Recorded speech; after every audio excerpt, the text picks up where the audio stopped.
What's up, guys? This is the Red Table Talk After Show. What do men really think about love? We're going to be talking about that and so much more. Stay tuned. You're tuned into Black Hollywood Live, the world's first digital broadcast network devoted entirely to urban entertainment and pop culture. Tune in right now. Hey.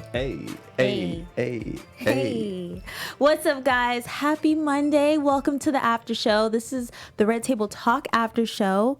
You knew that already, though. My name is Tyler Simone, and I'm here with my lovely co-host. Yes, the one and only, the Tyler Tyson. Welcome back, Tyler. Thank you. So I missed you. I missed you. Thank you. You know, this is the only time that we get to spend any time together. So when we miss a day, we miss a lot. We miss a lot, a whole week. Yeah, so I feel like we have a lot to catch up on. We definitely do. This episode was all about what men think about love. We had Wale. And we had Justin, who is a director. He's in the industry as well. Right. What did you think about this episode? I thought this episode was very interesting. I think more than anything, it pretty much laid out what I already, because I am a guy, so this is going to be an easy show for me. It pretty much laid out exactly what I knew to be true, which is guys don't know. This is something we put no thought into whatsoever. You ask us about our career, our goals, all of that we can give you. What do we like in a mate, love and all that? This is where we come up short because we have given this absolutely no thought whatsoever. No thought. And we know that. Oh, because y'all think about it all the time. We think about it. Women think about their marriage and the wedding and all of that like when they were kids. How many times has Tyler Tyson thought about his wedding? I can tell you a grand total of 0. 0 times? 0. I have thought about my kids. I have thought about the area of the country I want to live in. I have thought about what I want to do as a career. My wedding, no thoughts. That's really interesting. Complete opposite over here. I know. I know. You know. So let's start off with the boys, or the men, I should say. Wale shocked me. He shocked me. It's not that I didn't think, I don't know what I thought, but he just seems so, he just left. He's just not seeing. I'm going to give you guys the direct answer of what she is trying to say very nicely here on this wonderful show on Black Hollywood Live. As I think we both love Wale and his music. Yeah. And so you were anticipating this intellectual, really thought-provoking conversation from almost like Common, where someone that has that's very, not saying that he's not well read, I'm not saying that at all, but someone that's well read, almost kind of pedigreed a little bit, like you didn't really expect it to be. You might as well have been talking almost to like a, this is extreme, don't judge me, don't throw your tomatoes, like a Tyga or somebody. Like it might as well have been Tyga or Travis Scott or A$AP Rocky. Like there wasn't this elevated intellectual type conversation that you got from Wale, and so you were left disappointed. I was disappointed, but I do think that he was speaking on behalf of a lot of men out there. He was speaking very honestly. Yeah, very honestly, which I commend him for. That's very hard to do, to be as vulnerable as he was. But I'm glad that he came and gave us that side of things, because I don't really hear men talk much about love and what they think it is ever, really. Except for you on this show. I'm on the show. If I'm not on the show, I'm not talking about it, but yes. Yes. So one thing I thought was interesting was he was saying in the past, when things have not worked out, he always asks himself the question, like, is it me?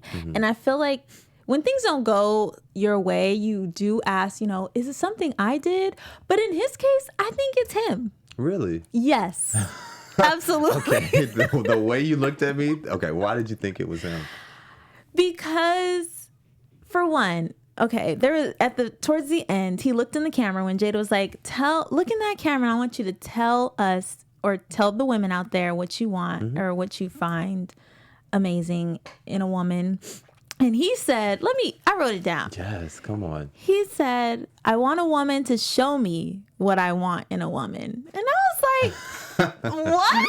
Okay, so when he said that, I was like, oh God, okay, I didn't realize we were that far back in this whole process. But I really think what he meant by that was he was looking for a woman to actually show him something that he didn't even know he wanted. And I think that was more accurate than I want her to show me what I want. I think the way he said it was very basic and like dry, but the way I'm interpreting this, and Wale, I hope I'm right, is that I do want my partner, whoever it may be, to basically present something that I didn't even know I needed it, but now that I know, I have to have it. Like, that is true, because as I said at the top of the show, this is something I haven't really given much thought to. Yeah. I know what I don't like. I know some things that I have done that I don't like in myself, and therefore I don't want you to do. But that's all I got. Yeah. Well, when you put it like that. And I think that's how guys, I just think that's how guys are. Like, we're so basic and so like open to letting someone guide us in the right direction. Yeah. Whether it be our mothers, that's why a lot of times we're mama's boys, because our moms tell us, okay, you want to be this, you want to do that, do this, go here, do it like this, make sure you let me know the moment you get there. And we have no problem doing that. It's accountability. You let us go. And even with our girlfriends or our wives or whomever, they always say behind every great man is a phenomenal woman. And that is because what do women do? Women give you structure, women give you direction, women give you ideas, and almost make you feel like you came up with the idea on your own. All they did was point you in the right direction type thing. Yeah. So, yeah, I think that's kind of what he was saying. Yeah. Okay, maybe I just took it wrong. No, he said it the way you took it. Yeah. But you kind of have to, like I said, I'm cleaning this up on behalf of men everywhere. Yeah. I am carrying the torch because I believe that he was speaking from a very honest place, and I get it. I totally get it. I could see that. I did think that it was interesting also that when he was asked what he looks for in a woman, he said loyalty. Mm-hmm. And I think that that's something men really do look for in women. From what I've heard, that's like one of the biggest things. But I just find it strange that men, they want loyalty, but they're not loyal. And that's the confusing thing. You say one thing, but then you do something else. I feel horrible because the moment in the quote is leaving my mind at the moment. But someone said something on the show, paraphrasing to the effect of, you always, I think it might even been Willow, you want something and expect something from someone when it's actually what you aren't able to provide, and that's why you want it. Yes. So the reason why men want someone that doesn't lie and loyalty and all of those things is because we do it so damn much. And it's not that it's a difficult thing, but it's probably our weakest area. Yeah. And so because we've done it to other people, the last thing we want is for someone to do it to us. So that is why we're dead set on this whole loyalty and lying thing. And that's why a lot of times men will cheat on their women a million times or a couple times. But the moment the woman cheats, all hell breaks loose. The relationship is over. Like, we can pack this up and go home. Yeah. And I think it's a double standard. Definitely a double standard. And I think a lot goes into that. Then, the argument is, well, a woman can't cheat because then she's emotionally attached, but men, it's just sex. That's BS. Yeah. That's BS. I mean, we all know men, we do think with our eyes. You guys, women, actually usually go a little bit deeper, but that is not to say that men don't go deeper, because men also emotionally cheat. And that's also not to say that women don't have physical needs. And sometimes they don't want your baggage. They actually don't want anything from you. They have already sized you up. Men, I hate to bust your bubble. Women have already sized us up, and they already have decided what category we fit in. Are you husband material, boyfriend for now? I might be able to get a good couple meals or something out of this. Or are you just an F-boy? And we all know what that is. Yes. And that's very true. Women, we have the same urges. We're just better at, keeping it composed. Yeah. We're strong. You are. Listen, you get no arguments from me. I have always said that men may be physically stronger at times, but women by far are a stronger being than we are. 100%. The topic of love brings the topic of love and being ready for it versus looking for it and seeking it. And Justin brought this up, the other guest on the show, and he says that there's a lot of men their age, him and Wale's age, that say they're ready for love, but they don't back it up. And I thought that was really true. I kind of feel like that's where Wale is. Mm-hmm. He thinks he wants it, but he doesn't really know what it is. He doesn't know what he's looking for. Maybe he just wants a companion, but... Get the dog. I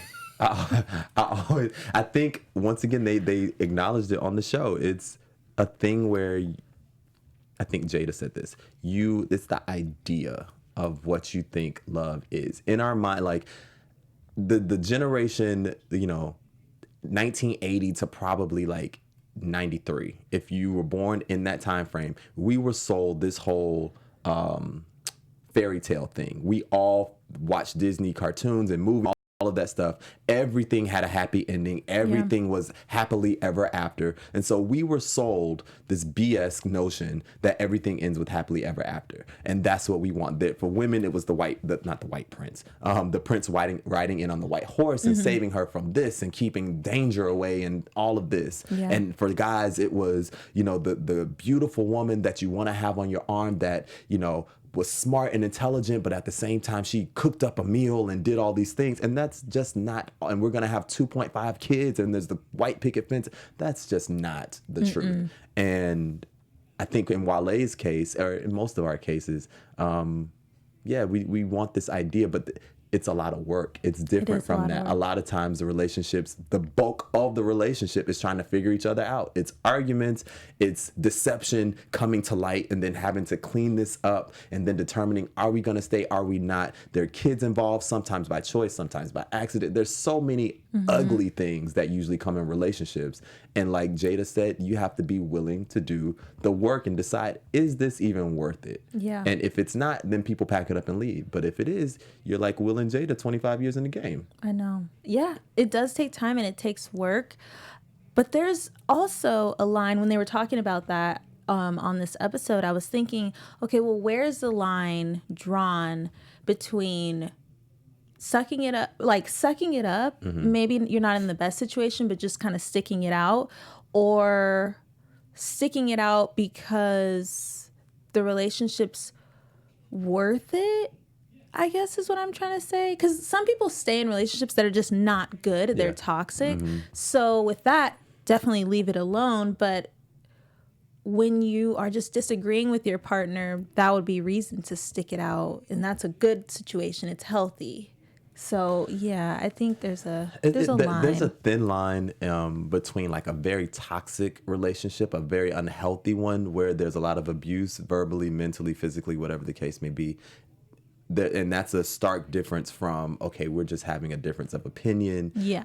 We're going through a rough patch right now. This is still, even though, Tyler and I disagree on, and this isn't true, but Tyler and I disagree on everything, but the love is still there. I still can't picture my life without her, not because I can't survive or she can't survive, but I don't want to be without her. Whereas in the other toxic situation, most of the time, you can easily see yourself without them. Yeah. It might be difficult, but you just, for whatever reason, don't want to leave. Yes. Those are like two different things. And I think that's why it's important to get to know yourself first and to be single and find out like who you are and what your love language is and all those things. Yeah. You have to before you get with anybody, or else you will end up in a situation where you feel like you don't want to leave because you're going to be lost without this person. Yeah, you definitely have to know yourself. And Jada said it, or Willow, somebody said on the show that, you have to do this self. There was a point where Will and Jada, while they were married, they didn't separate, but they were on their own individual journeys. And Jada said in the show that a lot of times things will happen and people push you, because I think Wale was talking about people pushing your buttons. Yes. The fact that the person is pushing your buttons, people get so stuck on trying to prove who's right, who's wrong. You did this to me, so therefore I get to treat you like that. Yes. When really the whole point of this is, okay, you're pushing my buttons. Why is this even a button in the first place? Yeah. I need to go and figure out what this whole button is about. Is this stemming from my childhood? Is it baggage I'm taking from another relationship? What is this button about? Once we can figure out what this button is about, it's no longer a something somebody's pushing, because the person you're with might not even know that they're pushing this button. Right. Or Wale was saying they intentionally push your buttons. Most of I venture to think the person that you're with, if y'all love each other, nobody's intentionally pushing it. Yeah. They might be doing the same, habitually doing the same thing over and over again. Yeah. But it's almost like they don't realize, or they might even realize, but this is just really something you need to fix. It's not a reflection of me or us. It's really just you. Yeah. So yeah, self-reflection and self fulfillment and being on a journey where you can figure out exactly what you want, how you want it, all of that. You have to do that. Yeah. And that comes with maturity and just time. With Wale, he gives me a sense of it's immaturity. I guess the way he was kind of sitting there and he's just covering his face, I was like, maybe that's just it. He's just not there yet.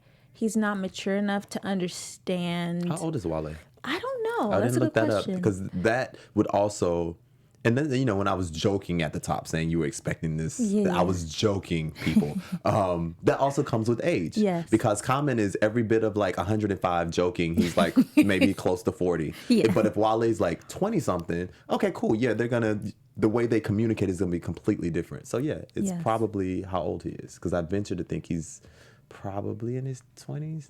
Probably like late 20s, early 30s, maybe. Yo, check out up here on the screen. Oh, 34. He's 34. Oh, he's one of us. Okay, well, thanks for that. But okay, sorry, Wale. Okay. Yeah. See, now I don't know. We can't go on the age side. We cannot. We can't. Well, maybe we can just say because you know he did say he's from Nigeria, True. I was gonna bring so that maybe up. it's a cultural Yes. difference. I think it is because I've known quite a few Nigerian people in my time on this earth, and they all kind of say the same thing. They didn't see a whole lot of love and affection in their households, and that's not their fault.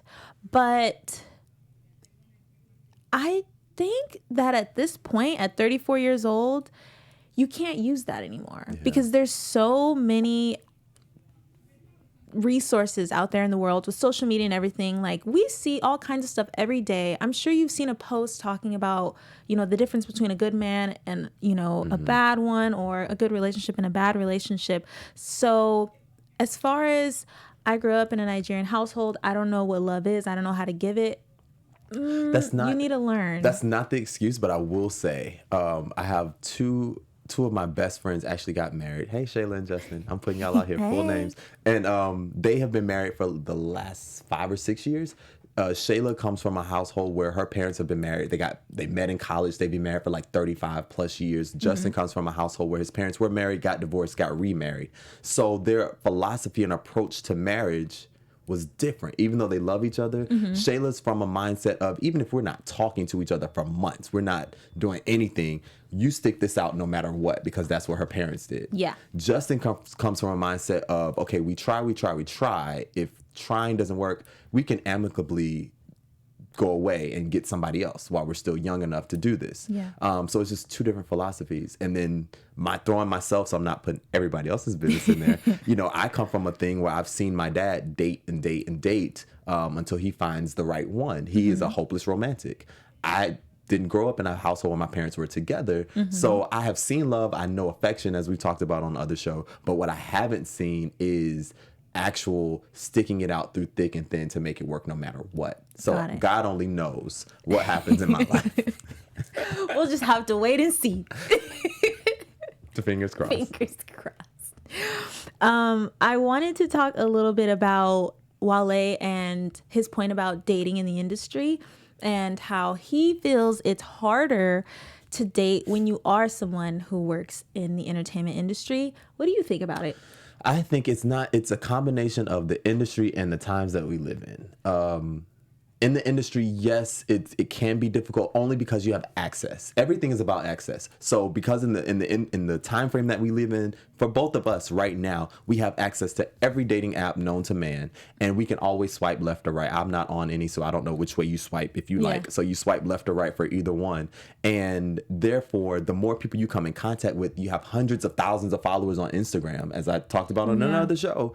You're always seeing someone. So if Tyler and I are having an issue, I can easily swipe left, swipe right, find somebody else. Or I can go on Instagram, somebody slides into my DMs, and now I'm on to the next. In Wale's case, when you have access and wealth and money, the world is your oyster. So now I'm in circles where everybody has millions of dollars. And so, if once again, you and I are together, we both have millions of dollars, it's not working, there's no need for this long, drawn out argument. I got bills and deals to do. So we're not going to work. Okay, cool. Now I'm on to the next. And I just think it's all about access more than anything. I think so too. And he did say that people in the industry move on really quick. And I noticed that. They don't have time. They don't have time or the energy unless they really, really fall. Like, the thing about it is you have to fall for someone. If I haven't fallen for you, what am I putting in work for? Like, right now, everything is great.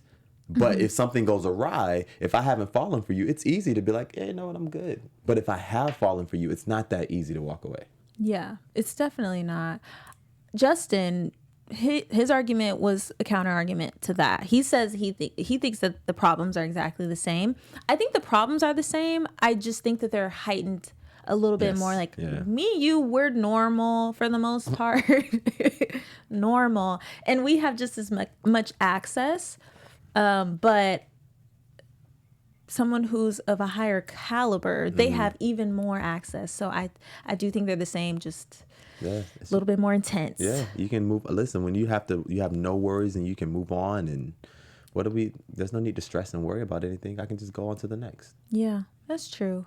I did want to kind of bring up something they didn't talk about, but that I thought about while watching it, was falling in love and being ready to fall, because you kind of have to just be ready to fall. Oh yeah, you did say something I wanted to talk about. Yeah, don't forget. I won't forget. But being ready to fall in love, and then when you do fall in love with someone, there's always going to be more beautiful people in the world.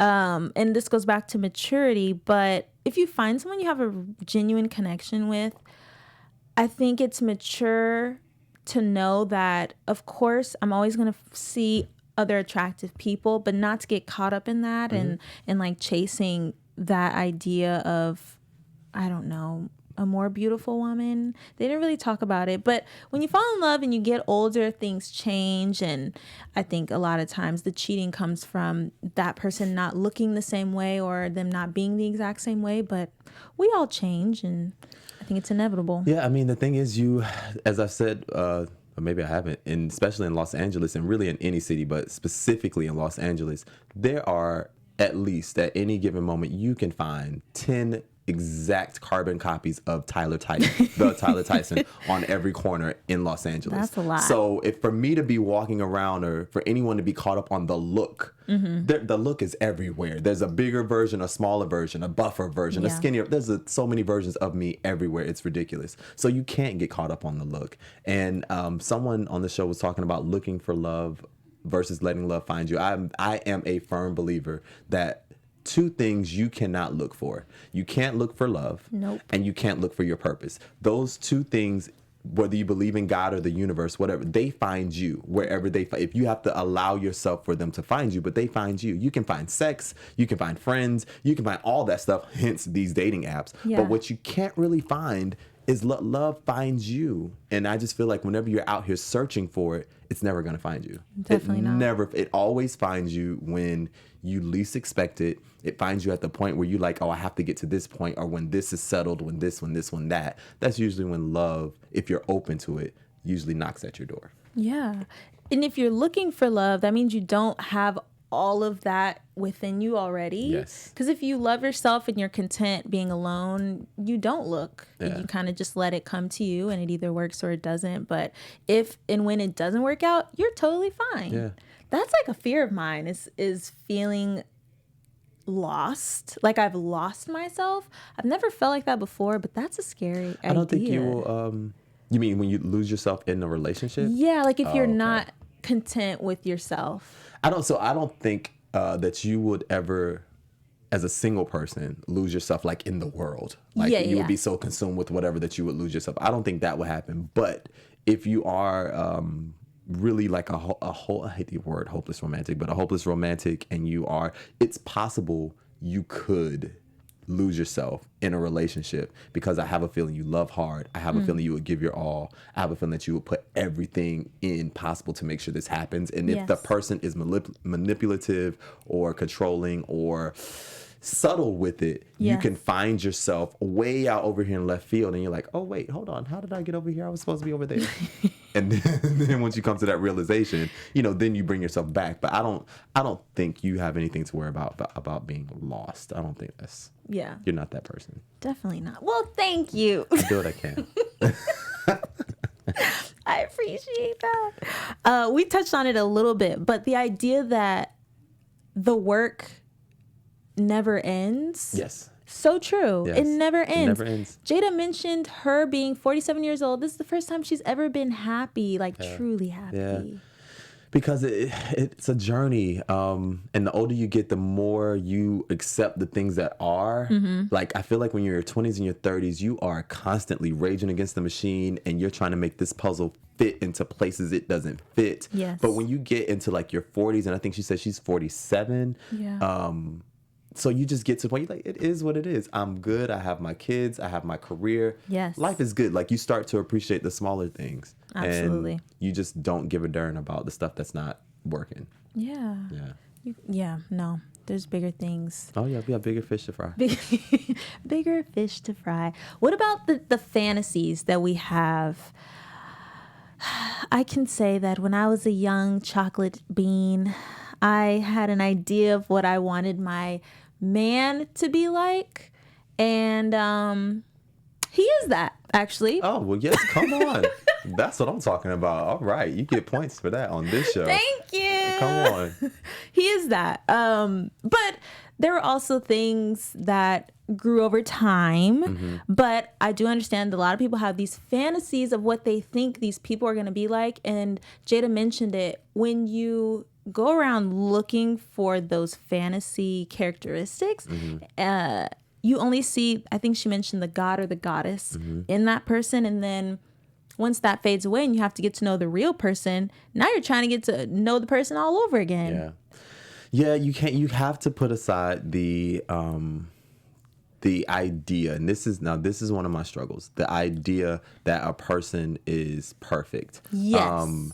I am so freaking flawed, but I like for friends and lovers to assume that I'm perfect. So I will hide things at times to keep the facade that I'm perfect, because I don't want you to know that I'm not perfect. It bothers me a low key for you to know all of my imperfections. Interesting. Yeah. So when they said that, I was like, huh, you're right. Yes. And I have this with myself. So I can only imagine. I don't think I do it so much in my relationships because I don't expect the other person to be perfect. Everything is always, this sounds horrible. You're saying it out loud. Say everything is about me. It's all about like what I'm thinking about myself more than anything. But I do think people do that for other people. Yeah, I think so too. I think it happens all the time. And when people start to see who they really are, it's scary, and it's almost like, I don't know who you are. I don't even know if I like this. Yeah, but they were that person the whole time. You just didn't see it. Exactly. Ooh, that's scary. Jada had mentioned that in her relationship with Will, she had to find peace, love, and joy in her own heart in order to bring it to the table to share with Will. Because if she didn't bring that to the table, they would have brought their childhood traumas, insecurities, and fears to the table instead. I do think that it's healthy to bring those things up with that person so that they know, and that's what love is. I think is just being completely open. Yeah, you have to be vulnerable. Definitely. Love is. So I've always felt like love isn't a verb. I feel like it is a verb and a noun. Like it's all of that, because you have to be willing to be vulnerable to thus allow yourself to be open for the other person to get to know you, so that you guys can define what your version of love is. Yes. So it's all of the above. I agree. I agree with that. And most of us, especially the guys, we have a hard time with the vulnerability part. So Can I get an amen? They don't have a sound effect for that. Yeah, women are like completely vulnerable and open all the time, and men, we're just not. It's Just hard. not. It's very hard for us. Oh, God, why? We're from Mars. You are definitely from Mars. And on that note, we're going to go into some news. Our Mr. and Mrs. Smith segment.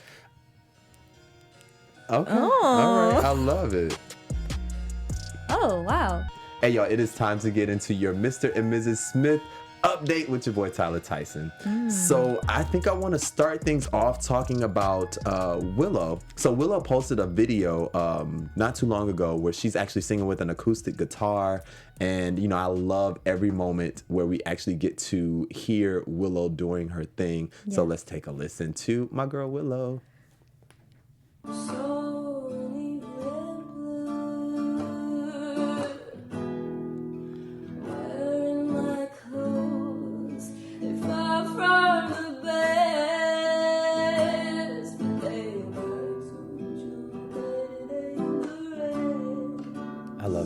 I love me some Willow. And then also, she had this single. I'll have to find it for you guys, but I think it came out in 2015. She's reminding me of Gwen Stefani. Like, really? She has a very Gwen Stefani texture to her voice, the sound, and that song that I'm talking about really sounds like it could have been like a No Doubt song from back in the day. So I love me some Willow. All right, from one Baby Smith to another one. This is Jaden. I feel like Jaden performs every night. Y'all check this out. He was doing a performance somewhere recently. He had some pyrotech going on. Check it out.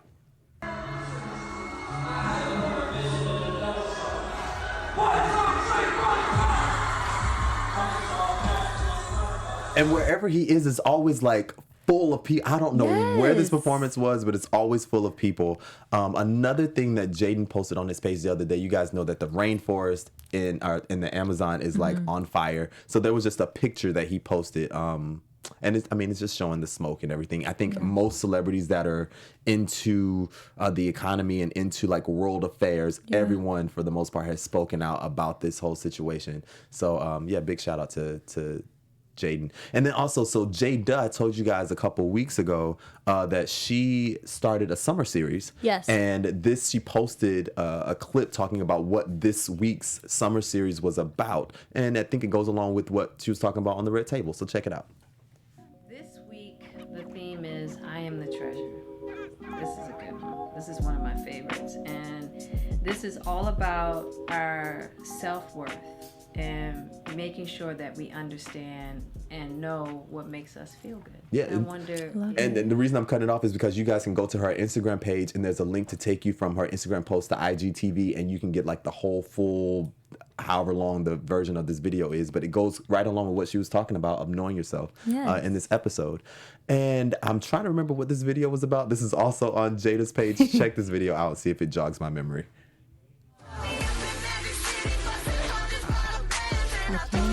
Boom. Yes. So that's all. It was just kind of like a little boomerang. Once again, talking about this whole Red Table. This was actually at the Red Table. You can see it in the video. You can't heal yourself while you're playing the victim. You have to let the whole victimization part go. Okay, moving on to Will, which you guys know I absolutely love his page. So this video right here, they're actually candid moments from Will and Jada in their BMW, driving wherever they're driving, and they end up having a little spat. Y'all check it out. It's okay though. Don't pat me. That's what you did to me at the Oscars on camera when I lost, but I didn't like that. I didn't pat you. Did. I was like, you did pat me. I did not. Pull out your. It was time to put the bottle.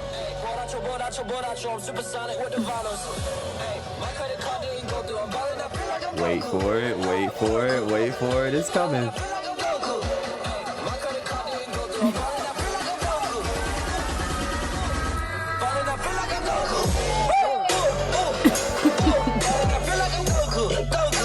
So the dope part about this video is not only were they having a little spat that's funny to watch, and there's like all these like animated things going on, but that's Jaden's song that they're vibing to in the car. Come on, support your kids. I love this. I love this family. Man. All right, next video with Will. Check this video out. He's giving Will always has a word for the people, so check it out.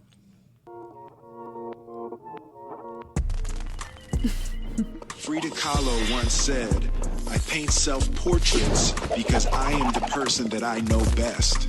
I paint my own reality.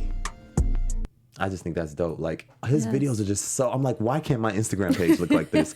I know. And then finally, Will posted this thing, just a little funny message about having money at such a young age. So check it out. You do not want to be in high school with a hit record. It's too much power for one man to have. You know? Excuse me, but I think I've seen your picture somewhere before. Oh, yeah, that's right. It was in the dictionary next to kablam! Yeah, so you all know that Will had his first hit record before he was even 18. Yes. And, the world has been his oyster ever since. So that was just a quick run through of the Smiths. And this is your Mr. and Mrs. Smith update. Bravo. That was a lot of good news. Whew, I tried to squeeze it all in there. We love them. And we're going to end off with our Real Talk segment. As you know, we do it differently every single week. But this time we're going to be talking about what we think works and what doesn't work in relationships, just from what we've experienced so far in our young lives. Mm-hmm. Let's see. What do I think works? I think being completely honest and straightforward in the moment works the best, opposed to not saying exactly how you feel in that moment and just waiting until later and then trying to bring it up. I don't think that works very well. Work. Yes. No, it doesn't. So I was definitely going to say honesty. Honesty is the word of the year.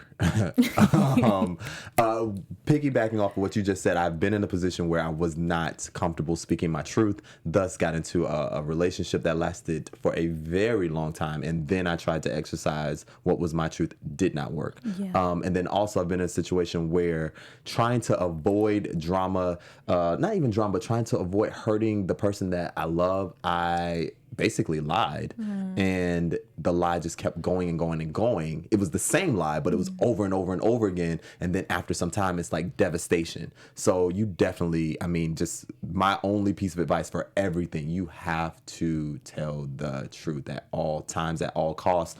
Bump everybody's feelings, just tell the truth. Yes. That's it. Is that all we got? That's all I got. All right. Well, that completes our Red Table Talk after show this week. I hope you guys enjoyed it. We thank you for being here with us again on this beautiful Monday evening. I am Tyler Simone. You can follow me on Instagram at Miss Tyler Simone. Yes, and of course, make sure you guys comment down below. We love to interact with you. We always comment when the show is over. And you guys make sure you start joining this chat room while the show is going. And you can follow me on all social media at the Tyler Tyson. Yes, we'll see you guys next week. Peace. On behalf of our BHL staff, we would like to thank you for tuning in to Black Hollywood Live, the world's first digital broadcast network devoted entirely to urban entertainment and pop culture. Check out our Black Hollywood Live YouTube page for even more great programming and amazing content, and be sure to subscribe and like our channel when you do. I'm your BHL host, Nakia Monet, and you can find me on all social media at Kiki Boom Boom or at Black Hollywood Live. Black Hollywood Live, Hollywood redefined.